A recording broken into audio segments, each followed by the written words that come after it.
السلام علیکم everyone. Hope and pray that you all are fine and enjoying the winter season. اور ہم بھی یہاں دبئی میں اپنا ونٹر سیزن انجوائے کر رہے ہیں، کوٹ اور سویٹر پہن کے نہیں، لیکن اچھا ویدر انجوائے کرتے ہوئے. ساتھ ساتھ ہماری چل رہی ہیں ونٹر بریک، جس میں ہمیں فرصت کے بہت سے لمحات حاصل ہیں. میں ہمیشہ کہتی ہوں آپ لوگوں سے ہر ویڈیو میں کہ اب انشاءاللہ ریگولرلی ویڈیوز کے ساتھ حاضر ہوں گی، لیکن نہیں ہو پاتا کیونکہ ورک پریشر اتنا ہوتا ہے اور ذمہ داریاں، رسپانسبلٹیز اتنی زیادہ ہیں کہ میرے لیے پاسبل نہیں ہوتا کہ میں یوٹیوب چینل پہ کام کر سکوں. لیکن اب کیونکہ ونٹر بریک چل رہا ہے، فرصت کے بہت سارے لمحات ہیں، تو سوچا کیوں نہ آپ لوگوں سے کی جائے بات اور آپ لوگوں کے ساتھ شیئر کیا جائے کچھ بہت ہی اچھا. پچھلے دنوں میں نے اپنے واٹس ایپ گروپ میں اپنے فرینڈز اینڈ فیملی کے ساتھ ایک میسج شیئر کیا، جو کہ بہت ہی خوبصورت میسج تھا، میرے دل کو بہت لگا اور میں نے سوچا کیوں نہ آپ لوگوں کے ساتھ بھی شیئر کیا جائے. اور اس میسج کے ساتھ اس سٹوری کے ساتھ میں نے ایک میسج بھی شیئر کیا کہ بہت ہی ریلیٹیبل ہے یہ میسج. تو جناب وہ میسج جن لوگوں نے سنا تھا، پڑھا تھا، ان لوگوں نے تو پڑھا ہے، لیکن ان کی بھی یاد دہانی کے لیے اور باقی سب کے لیے بھی میں وہ میسج جو ہے دوبارہ شیئر کرتی چلوں کہ وہ ایک خاتون، بیوہ خاتون کے بارے میں میسج تھا کہ ان کی ایک چھوٹی بچی تھی جو کہ بہت بیمار تھی، اور وہ بیوہ خاتون قسم پرسی کی حالت میں اپنے والد صاحب کے ساتھ ایک گھر میں رہ رہی تھی. بچی کی حالت بہت ناساز تھی، اس کو بخار تھا اور ان کے پاس اتنی وسائل نہیں تھے کہ وہ بچی کو ڈاکٹر پہ لے کر جا سکیں یا ڈاکٹر کو گھر بلا سکیں، سوائے اللہ کے ان کا کوئی کارساز نہ تھا. اور انہوں نے اس چیز کے لیے نماز کی نیت باندھی، ساتھ ساتھ وہ بچی کو ٹھنڈے پانی کی پٹیاں رکھتی رہیں اور ساتھ ساتھ نماز پڑھتی رہیں اور اللہ سے دعا کرتی رہیں کہ یا اللہ تو ہی کوئی سبب بنا دے میری بچی کے لیے. اور الحمدللہ جیسا کہ اللہ کا وعدہ ہے کہ وہ ہمیں کبھی جو ہے اکیلا نہیں چھوڑتا. ان خاتون کے دروازے پر دستک ہوئی اور جب انہوں نے دروازہ کھولا تو دیکھا کہ ایک ڈاکٹر صاحب بہت ہی غصے کی حالت میں کھڑے ہیں، بڑے الجھے سے، کیونکہ بہت رات گزر چکی تھی. اور وہ ڈاکٹر صاحب اندر آئے اور آتے ہی بولے کہ جی مریض کدھر ہے. وہ خاتون بڑی حیران ہوئی، لیکن وہ چپ چاپ بچی کے پاس لے گئی. ان کو بچی کا انہوں نے علاج کیا، اس کو دوا دارو دیا اور واپسی کے لیے چل پڑے. اور واپسی کے لیے چلتے ہوئے انہوں نے بولا لائیے میری فیس. وہ خاتون بڑی حیران ہوئی کہ نہ تو میں نے انہیں بلایا کیونکہ نہ میرے پاس پیسے تھے. انہوں نے ان کو بولا کہ جناب میرے پاس تو نہ پیسے اور نہ ہی میں نے آپ کو بلایا. تو وہ ڈاکٹر صاحب بہت زیادہ غصے میں آ گئے. انہوں نے جب چیک کیا کہ وہ کس ایڈریس پہ، انہوں نے بولا یہ ایڈریس ہے. خاتون نے بولا نہیں یہ میرا ایڈریس نہیں ہے، ہمارے پڑوسیوں کا ایڈریس ہے. اور پھر انہوں نے جناب ڈاکٹر صاحب جو تھے وہ غصے میں نکل گئے اور ساتھ والے گھر میں چلے گئے. اور تھوڑی دیر بعد وہ ڈاکٹر صاحب واپس آئے اور انہوں نے اس خاتون سے پوچھا کہ آپ مجھے بتائیں کہ کیا ماجرا کیا ہے. ان خاتون نے روتے ہوئے بیان کیا کہ جناب میرے پاس پیسے نہیں ہیں، میں ایک بیوہ عورت ہوں، اپنے ضعیف والد اور چھوٹی بچی کے ساتھ رہ رہی ہوں اور میرا کوئی پرسان حال نہیں تھا اور میں سوائے اللہ سے کسی سے اپنی فریاد نہیں کر سکتی تھی. اور آپ کو دیکھ کر میں حیران ہو گئی کہ اللہ نے آپ کو یہاں بھیجا. یہ سن کے ڈاکٹر صاحب ساروں قطار رونے لگے، فوراً واپس گئے، کھانے پینے کا سامان لے کر آئے، بچی کی دوا دارو کی اور ان سے وعدہ کیا کہ جب تک میں زندہ ہوں میری کوشش ہوگی کہ میں آپ لوگوں کی مدد کرتا رہوں. تو جناب اس واقعے کے ساتھ میں نے یہ بھی لکھا تھا کہ یہ بہت ہی ریلیٹیبل ہے اور میری زندگی جو لوگ جانتے ہیں بہت ہی آسان نہیں رہی کبھی بھی، اور بہت سٹرگل سے بھرپور زندگی رہی ہے. اور اس کے لیے میں بہت زیادہ اپنے اللہ کی شکر گزار ہوں، کیونکہ بہت پہلے کسی نے کہا تھا کہ جو لوگ زیادہ تکلیف میں ہوتے ہیں، پریشانی میں ہوتے ہیں، وہ اللہ کے بہت خاص بندے ہوتے ہیں، کیونکہ جتنا ٹیسٹ مشکل ہوتا ہے اتنا ہی اس کا انعام بڑا ہوتا ہے. جیسے آپ کو آسان طریقے سے بتا دوں کہ جس طرح ہم گریڈ 1 میں ہوتے ہیں آسان ہوتا ہے، گریڈ 2 میں ہوتے ہیں مشکل، ایگزام تھوڑا مشکل ہوتا ہے، پھر ہم جیسے جیسے بڑھتے جاتے ہیں یونیورسٹی لیول پہ پہنچتے ہیں ہمارے ایگزامز ٹف ہوتے جاتے ہیں اور ہماری ڈگریز کی ویلیو بھی بڑھتی جاتی ہے اور ہمارا جو انعام ہوتا ہے وہ بھی بڑھتا جاتا ہے زندگی کا. تو اسی طرح سے میں نے اپنی لائف میں بہت سٹرگل کی ہے. میری کوشش ہوتی ہے کہ میرے آس پاس جو لوگ ہیں میں ان کو اکثر جو میرے جاننے والے ہیں وہ کبھی مایوس ہوتے ہیں چھوٹی موٹی باتوں پہ، تو میں انہیں بڑے اچھے سے سمجھاتی ہوں اور بڑا خوش ہوتے ہیں، کہتے ہیں آپا یا باجی آپ یہ باتیں شیئر کیوں نہیں کرتی یعنی اپنے یوٹیوب چینل پہ، تاکہ اور لوگوں کو بھی حوصلہ اور ہمت ملے. تو میں نے یہ بہت عرصے سے پلان کیا ہوا تھا کہ میں یہ چیز شیئر کروں گی، لیکن ٹائم کی کمی کی وجہ سے نہیں کر پاتی. آج کل مجھے ٹائم ملا ہے، فرصت ملی ہے، تو سوچا کیوں نہ آپ لوگوں کے ساتھ ایک واقعہ جو کہ اس سے بہت بہت قریب، اس واقعے سے تھوڑا بہت قریب ملتا جلتا ہے، میں نے کہا آپ لوگوں کے ساتھ شیئر کروں. جناب تو واقعہ ایسا ہے کہ میں جاب میں نے سٹارٹ کی تھی اور شروع کی یعنی اسٹرگل تھی میری، اور کافی مشکل مجھے پیش آ رہی تھی. نہ صرف میں اسکول میں جاب کری تھی، میں ٹیوشنس بھی کرتی تھی، اور حالات کچھ بہت ٹائٹ چل رہے تھے. تو اس میں مجھے بہت سوچ سمجھ کے چلنا ہوتا تھا. تو ایک خاتون تھیں، جہاں ایک فیملی تھی جن کو میں ٹیوشن پڑھاتی تھی، جن کے بچوں کو 4 بچے تھے. ان خاتون کا جو ہے ذریعہ معاش تھا، ان کے شادی ہالز تھے، اور ان کے گھر میں کھانے پینے کی وافر بہتات ہوتی تھی. بہت سے فریج ہوتے تھے، بہت سے فریزرز ہوتے تھے، جو کہ کھانوں سے، وہ شادی ہال سے ظاہر ہے کھانا بچتا تھا تو وہ ان کے گھر آتا تھا. تو وہ بہت خوشحال یعنی گھرانہ تھا، لیکن دل کا بہت چھوٹا تھا وہ گھرانہ. کہ پانی ان کی جو میڈ ہوتی تھی، ان سے جون جولائی کی گرمی میں جب میں ان کے گھر پہنچتی تھی ان کے بچوں کو پڑھانے کے لیے دوپہر میں، تو ان سے ٹھنڈا پانی بھی اگر میں مانگتی تھی ان کی میڈ سے، تو جو میڈ تھی ان کا جواب ہوتا تھا کہ باجی نے منع کیا ہے، نلکے کا پانی دینا ہے، فریزر یا فریج کا پانی نہیں دینا. تو بڑی تکلیف ہوتی تھی، لیکن میں اللہ کا شکر کر کے اپنا ٹائم گزار رہی تھی، کیونکہ میرے پہ بہت سی رسپانسبلٹیز تھیں، مجھے وہ پوری کرنی تھی. مجھے یہ ٹھنڈے گرم پانی سے کوئی سروکار نہیں تھا، پانی مل جاتا تھا، یہی اللہ کا احسان تھا. تو جناب اسی طرح کے ایک دنوں کا ایک واقعہ تھا کہ میں، اور اسکول کے بعد میں یہ سب ٹیوشنز کر رہی تھی، اور ایک گھر سے پھر دوسرے گھر سے تیسرے گھر، اس طرح سے میں ٹیوشن کر کے پھر واپس شام کو اپنے گھر لوٹتی تھی. تو جناب ایک دن اسی طرح جون جولائی کی گرمیوں کا دن تھا. اب ایگزیکٹ مجھے یاد نہیں ہے کون سا مہینہ تھا، لیکن ایسا ہی ایک دن تھا. اور اس دن میں کچھ ایسا ہوا کہ شاید اسکول میں کچھ کھا نہیں سکی تھی، ٹائم نہیں ملا یا کیا تھا. جب میں ان کے گھر پہنچی تو اس وقت مجھے شدید بھوک لگی ہوئی تھی.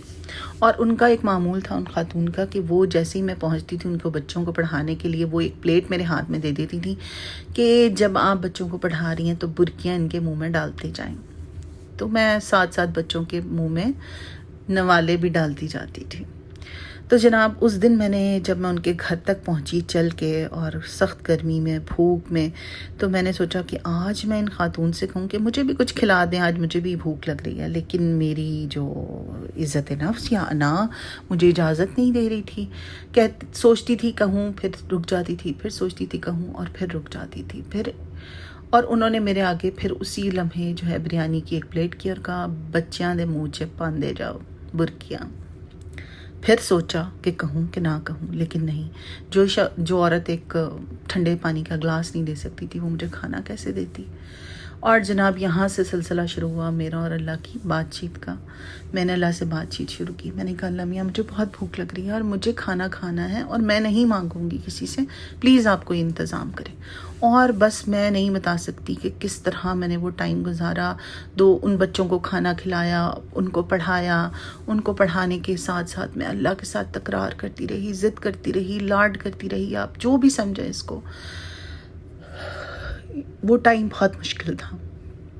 مجھے لگ رہا تھا، اور میں اللہ سے باقاعدہ ایسے لگ رہا تھا کہ جیسے میں لڑائی کر رہی ہوں، اور اللہ جی میں نے نہیں کہنا، اللہ جی مجھے بھوک لگی ہے، اللہ میاں کوئی انتظام کریں، اللہ میاں یہ، اللہ میاں وہ. بس اللہ کے ساتھ ایک بات چیت تھی. مجھے وہ 2 گھنٹے بالکل نہیں یاد کہ میں نے بچوں کو کیا پڑھایا کیا نہ پڑھایا. ادھر سے نکل کے مجھے ایک اور گھر جانا تھا. وہاں سے نکلی، اور ایک بات اور ہے، میں اسمیل نہیں کر سکتی. بچپن میں کچھ ایسا ایشو ہو گیا تھا کہ وہ ہم لوگ گاؤں جاتے تھے تو مکئی کے دانے جو ہیں وہ میری ناک میں پھنس جاتے تھے. ہم لوگ کھیلتے تھے ان کے ساتھ سنو فال تو وہ بہت دفعہ میری ناک میں پھنس گئے. تو وہاں کے گاؤں کے ڈاکٹرز کو دکھاؤ، انہوں نے کوئی سلائیاں مار کے نکالیاں، وہ نروز ہی ڈیمیج کر دیں، جس کی وجہ سے میری سینس آف اسمیل بالکل ختم ہو گئی تھی. تو اس دن جو ہے میں جب ان کے گھر سے نکلی، ان خاتون کے گھر سے، تو دوسرے گھر جانا تھا. تو رستے میں مکئی کی ایک ریڑھی تھی. اچھا اب اتنے پیسے نہیں تھے میرے پاس صرف اتنے پیسے تھے کہ میں گھر تک لوکل وین کے ذریعے پہنچ جاؤں. تو جناب جب میں وہاں سے نکلی تو وہاں ایک مکئی کی ریڑھی کھڑی تھی، جس سے مجھے مکئی کی خوبصورت خوشبو آئی، اور میں اللہ میاں سے ناراض ہو گئی. اللہ جی آج کیوں مجھے یہ خوشبو آئی؟ مجھے تو کبھی کسی کھانے کی خوشبو نہ آئی، نہ بدبو آئی، نہ خوشبو آئی، آج کیوں؟ اور میں اللہ سے بس باقاعدہ میرا جو ہے نا ضد اور وہ باتیں چلتی رہیں. میں نے کہا اللہ میاں میں نے کھانا. پھر جب وہاں مکئی کی ریڈی تک پہنچی اور یہ خوشبو والا واقعہ ہوا, میں نے بولا اللہ میاں جی بس اب تو میں نے کھانا ہے کھانا, اور آپ نے ہی کھلانا ہے. میں نے اب کسی سے نہیں کہنا, چاہے میں مر بھی جاؤں. اب میں ایک ورڈ اپنے منہ سے نہیں نکالوں گی, مجھے کھانا چاہیے اور مجھے آپ نے ہی کھلانا ہے. اس قدر بھوک غالب تھی دماغ پر. جناب خیر اینی ویز ان کے گھر پہنچی, ان کے گھر بچوں کو پڑھانا شروع کیا. وہاں بھی سوچتی رہی کہ کہوں کہ نہ کہوں کہ نہ, لیکن نہیں, بس میں ضد پڑ گئی کہ میں نے نہیں کھانا. اللہ میاں جی میں نے کھانا کھانا ہے اور مجھے آپ نے کھلانا ہے اور آپ نے ہی کھلانا ہے, میں کسی سے نہیں کہوں گی آج. جناب وہاں بھی بچوں کو کسی طرح پڑھا کے فارغ ہوئی. بچے اٹھ کے اپنا بیگ لے کے باہر نکلے اپنے روم سے, اور میرے میں اتنی ہمت بھی نہیں تھی کہ میں اٹھ کے باہر نکل سکوں اور گھر تک جا سکوں. جناب جب میں اٹھی, میں گھر سے ان کے بیڈ روم سے نکلنے لگی, میں نے ایک قدم باہر نکالا اور ان کی والدہ, ان بچوں کی والدہ نے ایک بریانی کی پلیٹ میرے آگے کی. اور میں اتنی حیران ہوئی کہ واٹ از دس.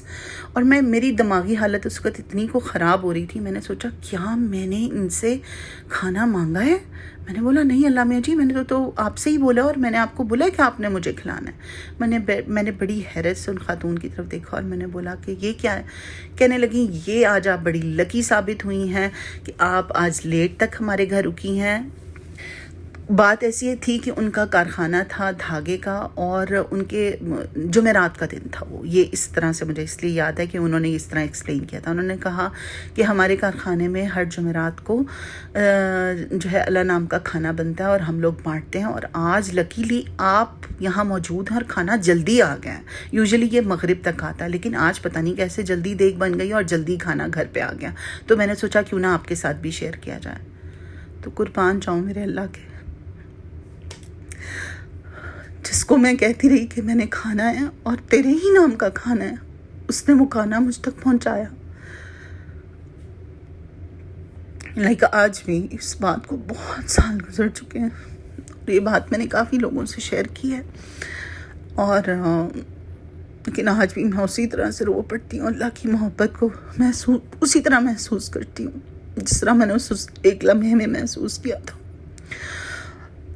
وہ پلیٹ میں نے پکڑی اور میں ہر نوالے پہ اللہ سے معافی مانگتی رہی اور اللہ کا شکر ادا کرتی رہی کہ اللہ جی میں نے آج یقین کے ساتھ مانگا تھا, آپ نے مجھے میرے یقین کا انعام دیا. تھینک یو سو مچ. میں معذرت خواہوں, میں آئندہ آپ سے کسی چیز کی لذت نہیں کروں گی, کیونکہ مجھے پتا ہے کہ آپ میرے لیے بہتر سوچیں گے.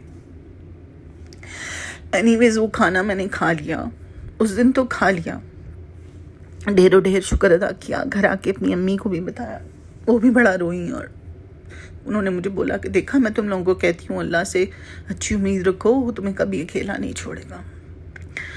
خیر وہ اس دن کا واقعہ تو ہو گیا, اس لمحے کا کھانا تو میں نے کھا لیا. لیکن آج کتنے سال گزر چکے ہیں, اراؤنڈ مور دین 20 years, لیکن آج تک ان 20-22 سالوں کے درمیان کوئی ایسا دن نہیں گیا یا کوئی ایک ایسا لمحہ نہیں گیا جب میں نے کسی چیز کا دماغ میں بھی سوچا ہو کہ میرا یہ کھانے کا دل چاہ رہا ہے اور وہ مجھے نہ ملا ہو. یقین کریں کہ وہ کسی نہ کسی طرح کسی نہ کسی ذریعے وہ چیز جو میرا دل چاہ رہا ہوتا ہے کھانے کا, وہ مجھ تک پہنچ جاتی ہے. تو پلیز میرا آپ لوگوں سے یہ, اور میں اس میں بالکل جھوٹ نہیں بول رہی, 1% بھی جھوٹ نہیں بول رہی, میں آپ سب لوگوں کو یہی کہنا چاہتی ہوں کہ آپ لوگ بھی اللہ پہ مکمل یقین, اعتماد, ایمان رکھیں, اس سے یقین کے ساتھ مانگیں, اس سے لڑیں, اس سے ضد کریں, جس طرح ہم اپنی ماؤں سے اکثر کرتے ہیں. اور آپ دیکھیں کہ آپ کو اللہ کس طرح سے نوازتا ہے. وہ صرف ایک کھانا نہیں ہے, کچھ بھی ہو سکتا ہے, کچھ بھی جس کی آپ خواہش کریں. اور انشاءاللہ میں اپنی آگے مزید ویڈیوز میں آپ لوگوں کے ساتھ شیئر کروں گی کہ میں نے زندگی میں کیا کچھ پایا ہے اس یقین کی وجہ سے. کچھ ایسی چیزیں جو کہ صرف معجزے ہی کر سکتے تھے, وہ معجزے بھی میری زندگی میں ہوئے ہیں. کیوں؟ صرف میرا یقین کامل میرے اللہ پر. تو کوئی بھی چیز ناممکن نہیں ہے زندگی میں, صرف آپ کا یقین ضروری ہے اللہ کے ساتھ. کوئی شک شبہ نہ رکھیں, یقین کے ساتھ مانگیں, لاڈ کر کے مانگیں, ضد کر کے مانگیں, لڑ کے مانگیں, اس طرح ہم اپنی ماؤں کے ساتھ کرتے ہیں. 70 ماؤں سے بڑھ کر جانے والا ہمارا اللہ ہماری لازم سنے گا. اور میری دعا ہے کہ اللہ آپ سب کی ہر مراد, ہر خوشی, ہر تمنا پوری کرے, اور اس کے آپ سب کی صدقے میرے لیے بھی میری زندگی میں بہت ساری آسانی کرے. خوش رہیں, سلامت رہیں. اور آخر میں ایک دعا کے ساتھ کہ اللہ ہمارے ماں باپ کو صحت مندی، تندرستی، شفا کاملہ والی زندگی عطا فرما. جن کے ماں باپ نہیں ہیں ان کو جنت الفردوس میں اعلیٰ مقام عطا فرما. ہماری زندگیوں کو آسانیوں کے ساتھ بھر دے. اپنا ساتھ، اپنا کرم ہم پہ ہمیشہ جاری رکھ. تو جناب آج کا ولاگ تھوڑا سا ہو گیا ہے ایموشنل، لیکن میں انشاءاللہ مزید آپ کے ساتھ ایسی چیزیں شیئر کروں گی جس نے میری زندگی میں بہت بہت بہت بہت تبدیلیاں لائی ہیں. اور بہت سے لوگ بہت نا امید ہیں، زندگی سے گھبرا جاتے ہیں، ڈر جاتے ہیں، پریشان ہو جاتے ہیں چھوٹی چھوٹی باتوں سے. بات چھوٹی ہو یا بڑی ہو، صرف آپ نے اللہ پہ کامل یقین رکھنا ہے. انشاءاللہ تعالی اللہ آپ کی سنیں گے. اور دیکھیں جو چیز ہمارے حق میں بہتر ہو وہی اللہ ہمیں نوازتا ہے. تو ہمیشہ یہ دعا کریں کہ اللہ جو چیز میرے حق میں بہتر ہے اس کے لیے بھی شکریہ، اور جو چیز میرے حق میں بہتر نہیں ہے اور تو عطا نہیں کر رہا اس کے لیے بھی شکریہ، کیونکہ تو بہتر جانتا ہے کہ ہمارے لیے کیا بہتر ہے اور کیا بہتر نہیں ہے. تو آج کی ویڈیو کو اگر آپ کو اچھی لگے تو کامنٹ میں ضرور بتائیے گا. اور آپ کا بھی کوئی ایسا واقعہ جو آپ کو اللہ تعالیٰ نے اس طرح سے آپ کو تھام لیا ہو، آپ کو پکڑ لیا ہو، آپ پہ کوئی خاص کرم کیا ہو، وہ ضرور شیئر کیجیے گا کامنٹ میں، تاکہ بہت سے لوگ جو نا امید ہیں زندگی میں، بہت سی باتوں سے دکھی ہیں، ان کے لیے وہ حوصلے کا باعث بنے. یہ ویڈیو بنانے کا مقصد صرف یہ ہے کہ آپ لوگ جو ہیں، آپ لوگ بھی اسی طرح کامل یقین کے ساتھ اللہ کے ساتھ لو لگائے رکھیں. اور چھوٹی کھانا کیا تھا، ایک کھانا، ایک روٹی تھی، لیکن چھوٹی سے چھوٹی چیز کے لیے بھی آپ اللہ سے صرف درخواست کریں. کسی کی طرف مت دیکھیں، صرف اللہ سے کہیں اس یقین کے ساتھ کہ وہ یقیناً آپ کو نوازے گا، اور بے شک وہ نوازتا ہے. تو جناب اب مجھے دیجیے اجازت. اپنا خیال رکھیں، اپنے پیاروں کا خیال رکھیں، اور مجھے اپنی دعاؤں میں یاد رکھیں. اللہ حافظ. کامنٹس میں لازم شیئر کیجیے گا اگر کوئی واقعہ آپ کے ساتھ، آپ کی زندگی میں ایسا ہوا ہو. Thank you so much for watching my video. Please like, share and subscribe, تاکہ بہت سارے لوگوں تک میری یہ بات پہنچ سکے. امید کرتی ہوں کہ آپ کے آنے والا دن ہر دن بہت اچھا ثابت ہوگا. اپنا خیال رکھیں. اللہ حافظ.